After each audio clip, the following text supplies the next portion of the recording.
5 étapes afin de réussir à ignorer un narcissique qui essaie de vous punir. Les narcissiques aiment susciter des réactions, et dès qu'ils y arrivent, ils vous privent de tout pouvoir. Réussir à ignorer un narcissique est absolument nécessaire. C'est ce qui vous permettra de vous sauver. Et il n'y a aucun moment où ignorer un narcissique est autant important que lorsqu'il essaie de vous punir. C'est de cette manière que les narcissiques prospèrent. Ils aiment l'idée de pénétrer vos pensées, votre cœur, votre esprit et votre âme, au point de devenir tout pour vous. Votre avant et votre centre, vos côtés, vos hauts, vos bas, votre intérieur et votre extérieur. Et c'est ce que l'on ressent quand un narcissique referme ses griffes sur soi, comme si toutes vos pensées étaient sans dessus-dessous. Sans vraiment savoir, nous pensons que combattre un narcissique, alors que sa punition cruelle se met en place, peut mettre un terme à sa vengeance. Les attaques théâtrales, les coups en tout genre et la maltraitance pure et simple. Mais ça ne marche pas comme ça. En fait, chaque fois que nous combattons, essayant de lui soutirer une forme de décence ou de reconnaissance, les choses s'enveniment et nous finissons par être encore plus désorientés, détruites et traumatisées qu'avant. Quelle est la solution? La seule solution consiste justement à faire tout le contraire. L'ignorer totalement, ce qui signifie de ne lui consacrer aucune énergie, aucune réponse et aucune forme de défense. Mais j'ai découvert qu'ignorer un narcissique était particulièrement difficile lorsque celui-ci était dans l'optique de me punir. C'était à l'époque où il a décidé que j'insultais, d'une manière ou d'une autre, son identité simulée et que je méritais donc d'être remise à ma place. Par exemple, si je ne l'attendais pas sur le pas de la porte pour l'accueillir convenablement, il me punissait en s'en allant et en m'abandonnant. Et à cette époque, il pensait que je l'humiliais volontairement, le forçant à m'insulter, à être violent verbalement et à dire toutes sortes de choses terribles quant à ma personnalité. Il me punissait aussi lorsqu'il pensait que je le trompais avec d'autres hommes. Là, il me menaçait et devenait violent physiquement. Je pourrais continuer encore et encore, vous aussi je suppose, à énumérer les tactiques qu'un narcissique met en place pour nous punir.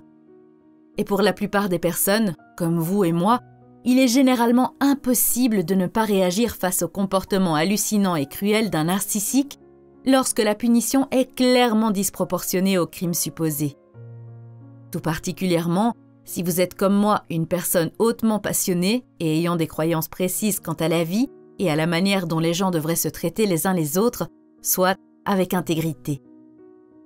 J'étais l'une de ces personnes qui détestaient l'injustice avec véhémence. M'asseoir et me taire face à quelque chose d'ouvertement mal, injuste ou ridicule, revenait à ne pas me brosser les dents chaque matin. Ça faisait partie de mon quotidien. Pour un narcissique, ma personnalité d'avant constituait donc une cible parfaite, parce qu'il n'avait qu'à faire quelque chose de bizarre, mal, déloyal, cruel, injuste pour que je sois bouleversée. Avant que ne commence ma longue et intense guérison, je pensais simplement faire ce qu'il fallait en le confrontant. Je ne réalisais pas quelles étaient les conséquences de mon comportement codépendant. Ce que je faisais défiait toutes les règles de la théorie quantique. La vie intérieure et la vie extérieure sont liées. C'est la nature absolue de ces lois. Chaque fois que l'on essaie de changer quelqu'un pour obtenir une forme de paix intérieure et de bonheur, nous sommes dans le faux. Et tout ce que nous obtenons au fil de nos tentatives, c'est davantage de tourments et de malaise. L'autre chose que les lois quantiques nous forcent à réaliser, et heureusement nous finissons par nous réveiller, c'est que cette forme de paix intérieure et de bonheur est de notre propre responsabilité. Ce n'est qu'à partir du moment où nous la trouvons que l'on rencontre des personnes saines. Au fil de cet article, j'aimerais partager avec vous les 5 choses les plus importantes à comprendre et à assimiler afin d'ignorer un narcissique, surtout dans les moments où il essaie de vous faire du mal. 1. Sachez que l'ignorance est ce qui fait le plus de mal à un narcissique. Je trouve que cette vérité essentielle est extrêmement utile afin d'ignorer les narcissiques et avant d'entreprendre un travail sur soi-même, à savoir se désintoxiquer du traumatisme causé et se réconcilier avec ses croyances. Évidemment, il est humain de souhaiter se venger d'un narcissique. Nous avons envie qu'il souffre. Il nous a fait du mal et ce qu'il nous a fait défie tout ce que nous pensions savoir sur la loyauté, l'amour et l'humanité. Sachez que même si je suis partisane de la guérison quantique, où l'on choisit d'évoluer jusqu'à n'avoir aucun besoin de rendre aux narcissiques ce qu'ils nous ont fait pour nous ouvrir à une vie riche, merveilleuse et épanouie, la véritable libération quantique, je sais aussi très bien par quelles étapes émotionnelles on passe. La vengeance et le fait de vouloir qu'ils paient est, pour la plupart d'entre nous, une réalité que l'on sent dans tout notre être. Du moment que l'on est préparé au travail nécessaire à la guérison intérieure, ce peut même être une étape utile afin d'ignorer un narcissique. Sachez que rien ne blesse plus un narcissique que l'ignorance. Ça les rend insignifiants, inutiles et vides. Et c'est la plus grande peur d'un narcissique. Voir les gens lui tourner le dos et l'oublier parce qu'il n'y a pas plus grande blessure narcissique. Il s'agit littéralement d'une destruction émotionnelle. Sachez que vous avez le temps de gérer vos propres émotions d'abord. Parce que oui, ignorer un narcissique parce que l'on sait que c'est le plus douloureux est nécessaire. Mais commencez à guérir dès maintenant aussi. Parce que sinon, votre satisfaction en l'ignorant ne sera que de courte durée. Un ego satisfait ne suffit pas à gagner en énergie et en paix de manière durable. Il a besoin de preuves et de confirmations constantes. Par conséquent, en l'absence d'un processus de guérison, afin de vous désintoxiquer du narcissique, vous aurez envie de le surveiller, sur les réseaux sociaux ou en entrant en contact avec ses proches, pour savoir si le fait que vous l'ayez ignoré lui a vraiment fait du mal. Votre attention sera donc toujours tournée vers le narcissique en question, ce qui veut dire que vous n'avancerez pas dans votre guérison et que vous vous viderez encore de votre énergie pour la lui donner. C'est pourquoi il est important d'utiliser cette connaissance uniquement pour lui mettre un coup. 2. Sachez qu'en consacrant de l'énergie à un narcissique, vous lui donnez le pouvoir. Une fois que l'on connaît les règles d'engagement avec un narcissique, on a davantage de raisons de l'ignorer que de partir en guerre. Et bien sûr, ceci aide à trouver l'espace nécessaire afin de démarrer notre travail de guérison intérieure. Au cours d'une dispute ou d'un conflit, les narcissiques ne sont pas comme les gens normaux. Pour la plupart des gens, les conflits sont un gouffre d'énergie. Ils sont déplaisants, douloureux et épuisants. Mais pour les narcissiques, c'est tout le contraire. Les conflits, les drames et les traumatismes sont leur source d'énergie. Les véritables sentiments que nourrit un narcissique quant à lui-même sont désastreux. D'où la création d'un personnage fictif qui sert de tampon entre le narcissique et ses blessures intérieures. Cette entité, connue sous le nom d'ego, faux soi, gouverne les émotions et la vie du narcissique. Pour ce faire, elle se nourrit de douleur. Tout au contraire, l'entité que l'on connaît sous le nom de moi, qui existe en nous, même si elle est aux prises de traumatisme, se nourrit et s'épanouit grâce à l'amour, l'authenticité et la vérité. Parce que le narcissique a rompu avec son moi, il est incapable de ressentir, d'enregistrer ou de conserver des sentiments positifs. Il ne fonctionne que via le prisme de sentiments douloureux. Pour un narcissique, tous les bons sentiments sont illusoires, obsédants et égocentriques. Nous ne faisons pas le poids face à un narcissique en plein combat, qui, tel un requin au milieu d'eau remplie de sang, est excité et énergisé. Nous sommes plutôt en lambeaux.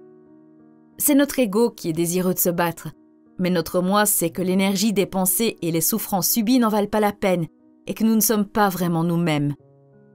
Voilà ce que vous crie votre moi.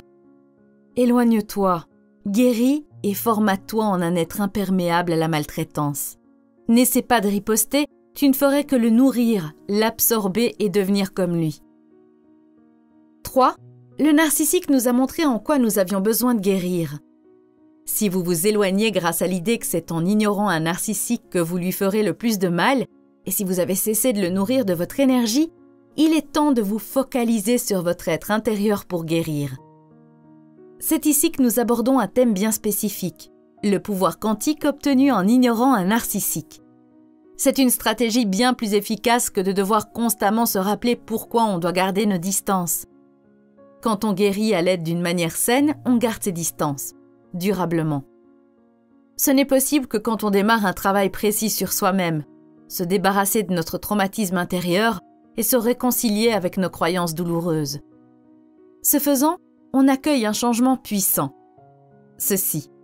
Ce dont tu te sers pour me punir, ce sont clairement les parties non guéries de moi-même, celles que je dois guérir. Non seulement pour t'ignorer enfin, mais aussi pour me libérer de tous les sentiments d'intégration, d'amour et de dépendance qui me lient encore à toi. Je sais maintenant que ce faisant, tu sortiras de mon univers et je m'acheminerai enfin vers des relations qui seront saines, entières et réelles. Et c'est là une excellente chose à célébrer. Et je vous promets que c'est la vérité. C'est la vérité qui m'a enfin, ainsi que beaucoup d'autres, libérée. C'est alors qu'ignorer un narcissique devient presque facile, parce que nous avons entrepris un voyage afin de nous aimer et de nous guérir, plutôt que d'avoir essayé de transformer le narcissique en quelqu'un qui nous aime décemment. La manière dont ça s'est passé pour moi est la même pour tous.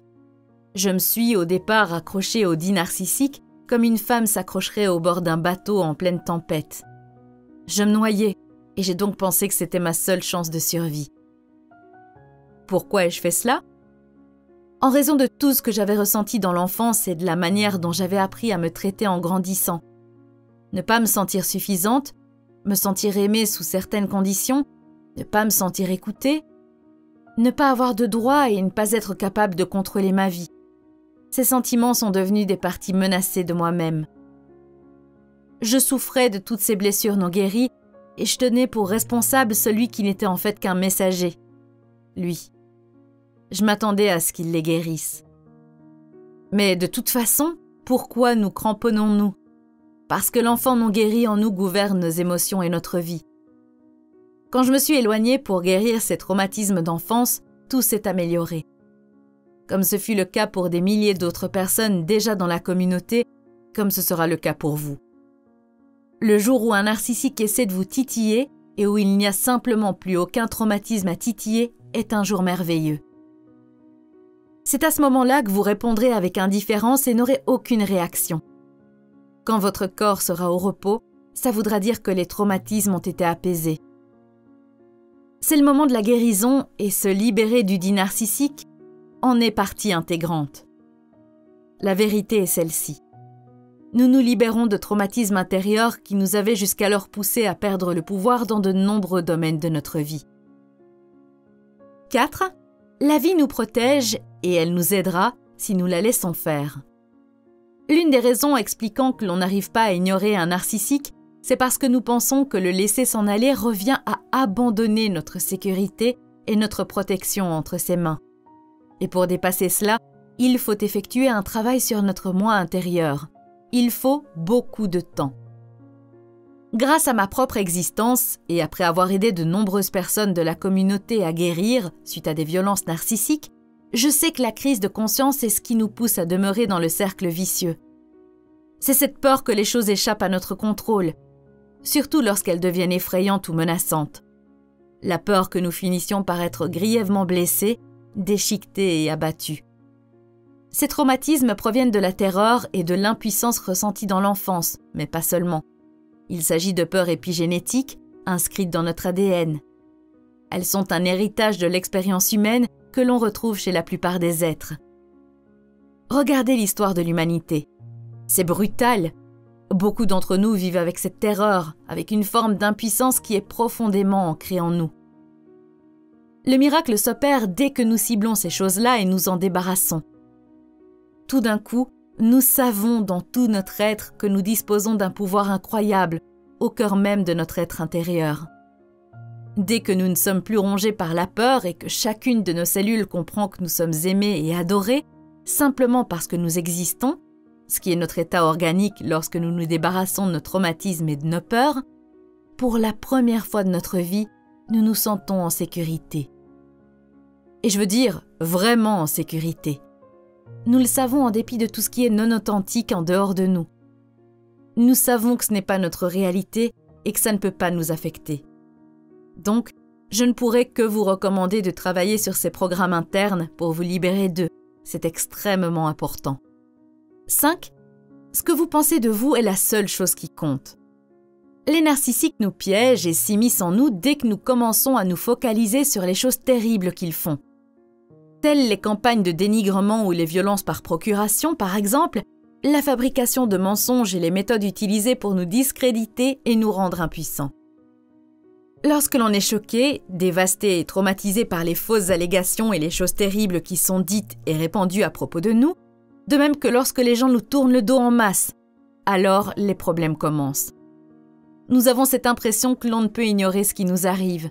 Nous voulons nous défendre, avoir un droit de réponse et discréditer la personne qui met à mal notre réputation ou essaie même peut-être de nous poursuivre en justice. Je vous assure que cette étape numéro 5 est intimement liée à ce travail intérieur essentiel. Notre peur de l'autorité, notre peur d'être persécuté est certainement l'une des choses qui permet au narcissique d'avoir le dessus sur nous et de nous tenir. Ces 2 points faibles, liés à la peur de l'impuissance, sont ancrés dans notre ADN en raison des atrocités qui se sont produites au fil de l'expérience humaine. Ils se transmettent de génération en génération via la mémoire épigénétique et sous forme de traumatisme. C'est une croyance douloureuse qui est ancrée dans notre identité intérieure telle que voici. Si les gens pensent que je suis mauvais ou que ce que je fais est mal, je souffrirai et peut-être même que je mourrai. Est-il étonnant que nous soyons saisis par la peur lorsque l'on découvre ce qui a été dit à notre propos ou lorsque nous devons faire face aux autorités suite aux mensonges d'un narcissique? Comment peut-on ignorer un narcissique quand de telles choses se produisent? On ne peut pas. Logiquement, on ne le peut pas. Mais la simple logique, qui ne dirige que 5% de notre vie, n'a aucun pouvoir face au programme de survie du subconscient. Il n'y a qu'un seul moyen de guérir de cela, s'intéresser au programme subconscient à la racine. Parce qu'une fois que l'on a ciblé et que l'on s'est débarrassé de ces traumatismes profondément ancrés dans notre ADN, on se libère réellement. Rien ne peut plus nous faire de mal. Nous savons que nous ne sommes pas cette personne que les autres pensent que nous sommes. Nous n'avons plus peur de voir les autres et les autorités se retourner contre nous. À la place, nous présentons calmement les faits ou nous prenons simplement conscience du fait qu'être nous-mêmes est suffisant, en dépit de ce que pensent les gens. Alors, nous découvrons que ces campagnes de dénigrement sont sans fondement. Elles ne décollent pas. On nous croit, nous sommes en sécurité. Les gens désireux de rejoindre le narcissique le peuvent, mais nous savons qui nous sommes et notre entourage aussi. Le plus grand cadeau est celui-ci. Quel que soit notre monde extérieur, nous savons qui nous sommes et nous savons que nous sommes en sécurité. Puis, nous découvrons ceci. La vie continue. Conclusion. Après avoir été aux prises d'un narcissique, après l'avoir observé, confronté et après qu'il y ait eu entre ses mains notre âme et notre vie, le laisser s'en aller et l'ignorer aura totalement l'air contre nature au départ. Pourtant, je vous promets ceci. Si vous prenez en parallèle le temps de guérir votre être intérieur, vous détacher et avancer vers une nouvelle vie sera la chose la plus naturelle, la plus saine que vous n'aurez jamais faite de votre vie. Cela vous permettra de créer un nouveau modèle de vie, sain, et d'apprendre comment vous faire du bien. Vous apprendrez, par exemple, que contrôler votre vie intérieure est votre mission. Et alors, votre monde extérieur s'en trouvera lui aussi transformé. Cesser de contrôler ce qui est extérieur à nous est un véritable soulagement. C'est d'ailleurs impossible. Opérer des changements importants mais internes est par contre possible et vous le découvrirez très vite. Les narcissiques sont incontrôlables par essence et pourtant, ils nous apprennent à reprendre le pouvoir sur nous-mêmes.